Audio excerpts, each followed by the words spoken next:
Hello everybody, it's Lazel here with another Magic the Gathering Arena video. Today we are playing Mono Red. I'm doing this in between some of my vacations, so I always have to find up or come up with new deck ideas, and I'm really lacking in a lot of time lately. So I thought, yeah, let's play some Mono Red, make a little bit more of a simpler approach, but I always want to give you guys something that is not currently that much in the meta. So today our key card that I added is the Kenra Spell Spear. It is a 2-mana Jackal Warrior 2/2 Trample Prowess, and for 3 generic and a Phyrexian blue we can transform it into the Gitaxian Spellstalker, which has Trample, Ward 2 and Prowess 2 times as a 3/3, which is just super dope. It's a little bit risky to get this card going because especially in Mono Red people tend to hold their removal and interaction until the last minute, and if you can play the Spell Spear on turn 2 and then people know, okay, there's pretty much a transform about to come in, so I better hold some removal. So it's not always that easy to get this one going. But if it gets going, it gets out of hand really quickly. So let's go over the other cards. We do play Ancestral Anger, 4 copies, and that is, simply one of the cards to refill your hand with some nice resources to chip some damage in. And it also synergizes very well with all of the different prowess creatures in the set. Kumano faces Kakazan, the Saga that gives you a creature in the end, and especially the exile mechanic from Etching of Kumano is really helpful in the current meta because there is simply a lot of graveyard shenanigans going on, and if you can remove your opponent's creatures and exile them immediately, it has a lot. Monastery Swiftspear, we all know this card. It is just super powerful. 1 mana, 1/2 haste prowess creature. Don't have to say much about this one. It is just great. Phoenix Chick, the only flying creature that we have in this deck, but Phoenix Chick does a lot of work if you can bring it out on turn 1 and your opponent isn't really featured around the flying mechanic. It's a constant chip in of damage that you can do. Play with fire, the better shock, simply because you deal 2 damage to any target, and if it was a player you get to scry 1. Always time this card correctly, maybe set an upkeep stop depending on what your opponent did last turn, or also in the end step, always keep an eye on that. As long as we can still play it, I also like to run 4 copies of Bloodthirsty Adversary, a 2-mana 2/2 Vampire Haste, and when it enters the battlefield we may pay 2 generic and 1 red any number of times. When we do that, we put that many +1/+1 counters on Bloodthirsty Adversary. We exile up to that many target instant sorcery cards from our graveyard with mana value 3 or less, which is all of the instant sorceries in this deck, and then we may copy them without paying their mana cost. So this can be really interesting because sometimes you focus your resources a lot about getting the Spell Spear going in your turn 2, turn 3 and stuff like that. So there are scenarios where the adversary just sits in your hand and you can play it on turn 5 with 5 mana available. You can play it, use the pay mechanic or the ETB to get something out of your graveyard back. In some different versions of Mono Red, this is a creature that you immediately always play on turn 2 as soon as you have it, and there is also a reason for it. You also do this in this one, but now due to the fact that we have alternatives with Forge Chanter and Spell Spear, this card can sometimes sit in your hand. Then we continue with one of my favorite cards, because for a common I think that the Forge Chanter does a lot. 2 mana, 1/3 Dwarf Wizard with Ward, pay 2 life, and Prowess, so whenever we cast an instant or sorcery, this creature gets +1/+1 until end of turn. I think this card does a lot for a common and is, really valuable. We continue with Lightning Strike, we all know it. 2 mana, deal 3 damage to any target, instant, great card. And last but not least, 4 copies of Reckless Impulse, simply so that you can refill your hand, which says exile the top 2 cards of your library. Until the end of your next turn, you may play those cards. Really powerful. And aside from Ancestral Anger, one of the ways how we can refill our hand, or at least get more card advantage. Because of all 4 copies, we play 20 mountains, and that's actually it. Let's jump into some games.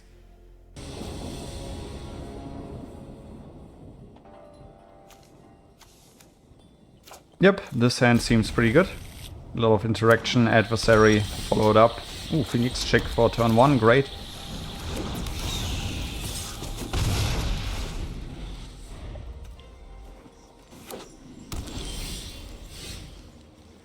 I'll take my draw.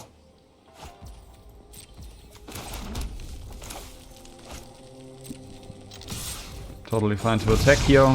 We go Kumano, and in their end step we go Play with Fire. So adversary will get the additional counter.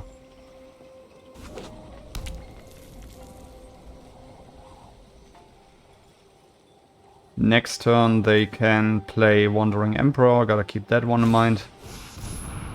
Create a token, gain life, and scry 2. Okay, interesting.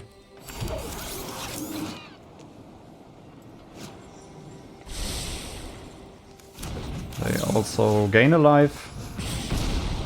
Another lightning strike on top. That's a lot of burn, I take it.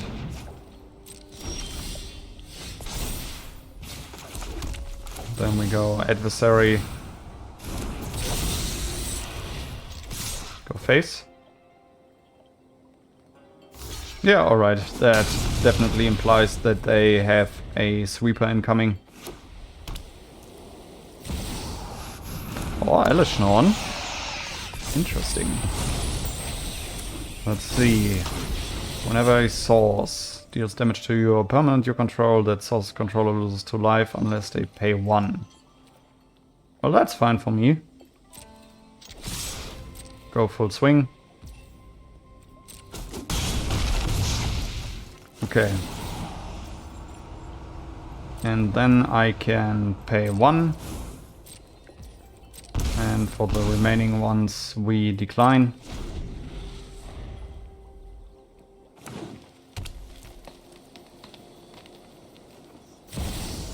Tamio.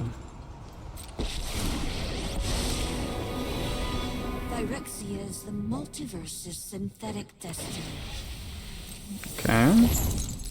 Such an imperfect form. Elishnorn attacks, makes sense. We burn face.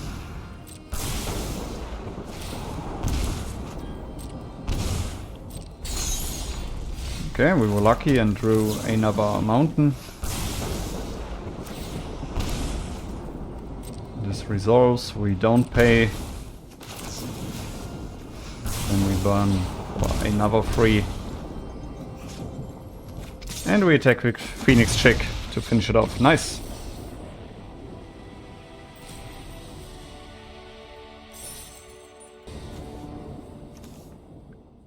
Okay, this hand seems very playable. Let's start off with Kumano here. Okay, no turn 1 play. Let's see if they play... Okay. If I can get my Spell Spear going, I'm in a really good spot. The only problem is, yeah, I'm pretty sure that in those colors my opponent can easily interact with Spell Spear. So I think I'll risk it a little bit more and play adversary here and hope that I can still connect. Yep, okay, Fateful Absence.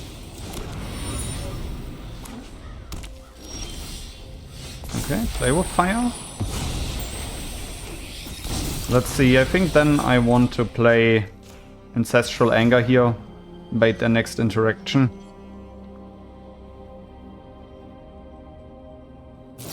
Yep, March, okay. Yeah, we are in a tough spot. Attack for 1. Union. Now we are in a really bad spot. Okay, I think now I'm safe to resolve my Spell Spear, but I'm pretty sure that my opponent will have a board wipe in those colors. Depopulate or something like that. Yep.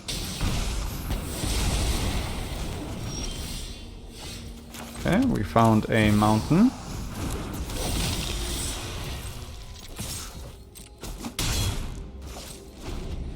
Yeah, but we might also see a Wandering Emperor. Okay, another march. We burn face. Command on top. I'd like to have other things. Okay, 3 Reckless Impulse. Let's hope to find, yep, a mountain, for example. Gotta keep in mind that I can also crack the clue here. Let's do so. Ancestral Anger, okay. Then we go for another Reckless Impulse.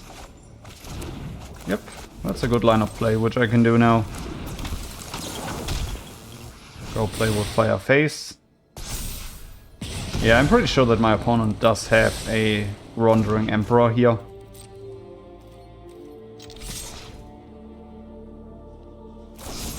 Okay, go for the throat.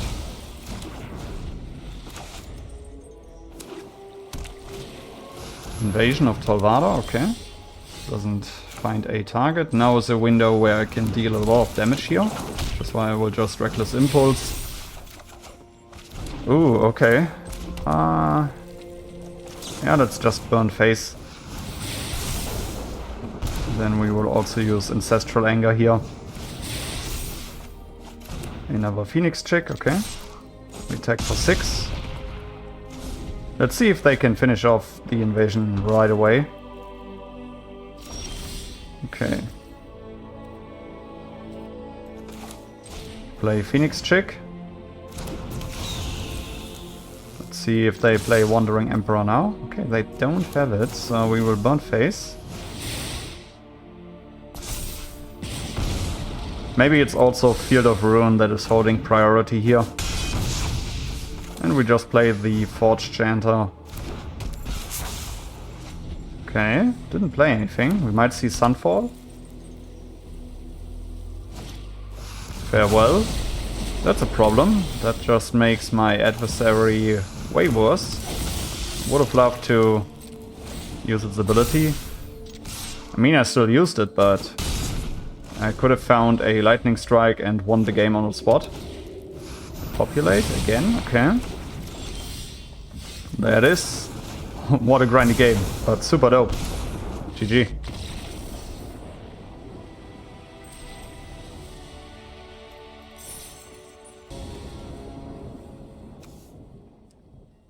Oh, this is interesting. I think I'll give it a try. Maybe I am lucky and will find another mountain. Seems like enchantments. Oh no, interesting. This is also the perfect draw here. I will just wait with Lightning Strikes simply because my opponent might target the Duelist here with a spell, and then I can interact with it.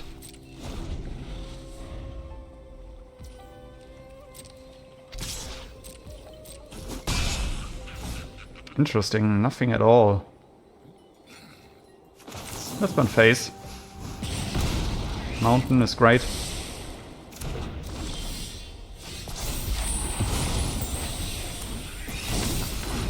Let's see, we can go Lightning Strike, Duelist. Play another Phoenix Chick here and hit for 5. Yeah, maybe it would have been better to just play with Fire the Duelist, but... Okay, low one of the third path. Pretty good answer. I think here I will just keep attacking face. I will play Spell Spear.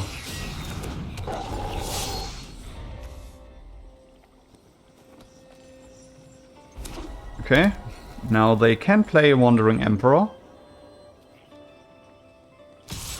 Darwin attacks. They could also wipe the board, but I'm not interested in my own life total. Yep, okay. Play Spell Spear. Wait what they do.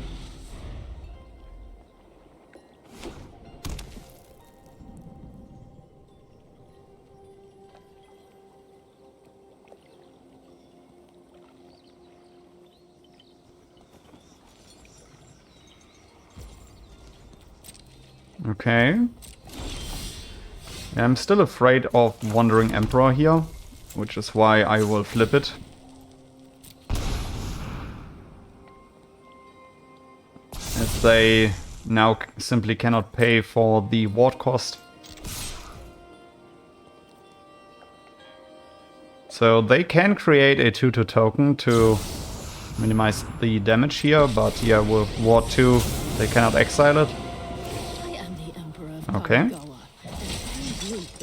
May your blade strike true. I can burn face. I will get a double prowess trigger. Yeah, I will just get the damage in now.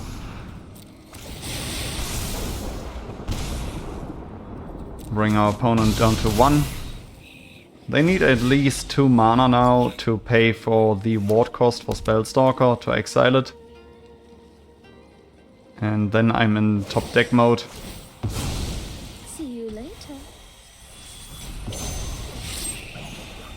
Yeah, they also gain 2 life. Maybe it would have been better to just burn out the Wandering Emperor here. Yeah, draw a mountain, not what I need. I need an adversary or another lightning strike.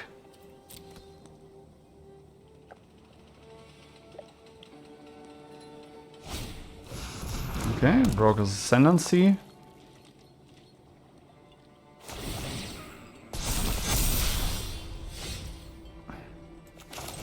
Guess I gotta Ancestral Anger my opponent's creature here.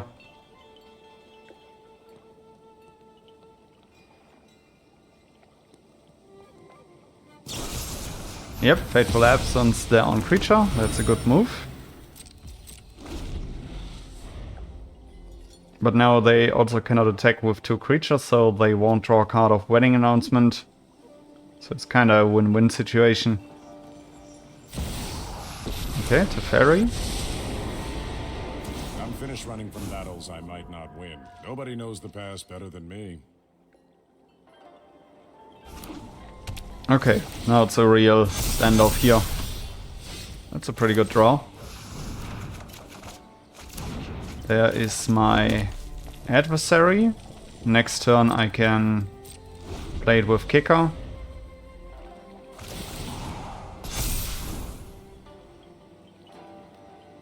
Let's see, my opponent draws a card, gets another counter. So they are already at 13, cracks a clue, now they are at 14, and yeah, that's lethal. GG! That was a close one. If I would have played the mountain on curve and wouldn't have held it back, I probably would have won there. So gotta keep that one in mind.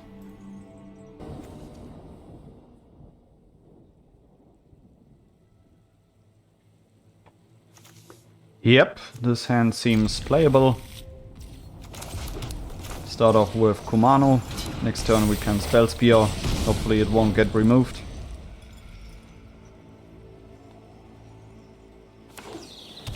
Okay. Spell Spear. Hopefully it sticks around.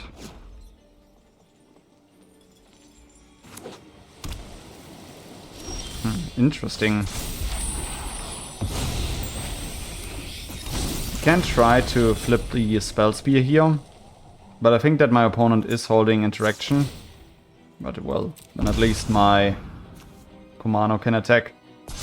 Okay, that flipped.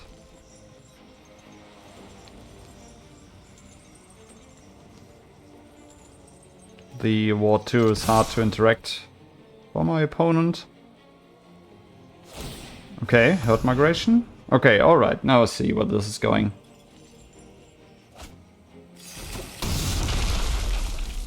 But we do have a flipped Spellstalker, which gets out of hand really quickly. Ancestral Anger will also help. Ah, okay, that was too late. Would have loved to do something in my upkeep here. Let's go for a double prowess trigger.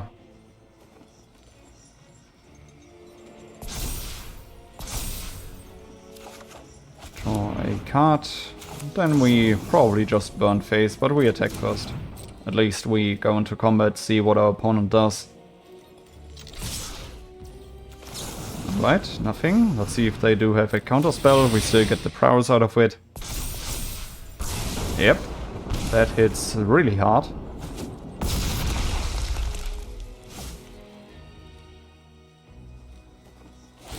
Another Herd Migration. So they need a board wipe right now. But even if they wipe the board, we win with our remaining Lightning Strike.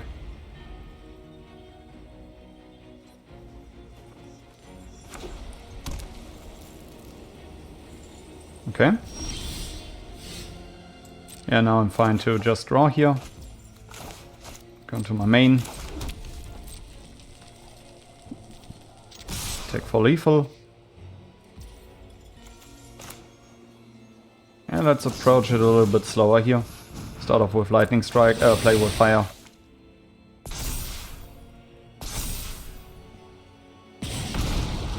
Yep. Yep, fine to deal the final blow here.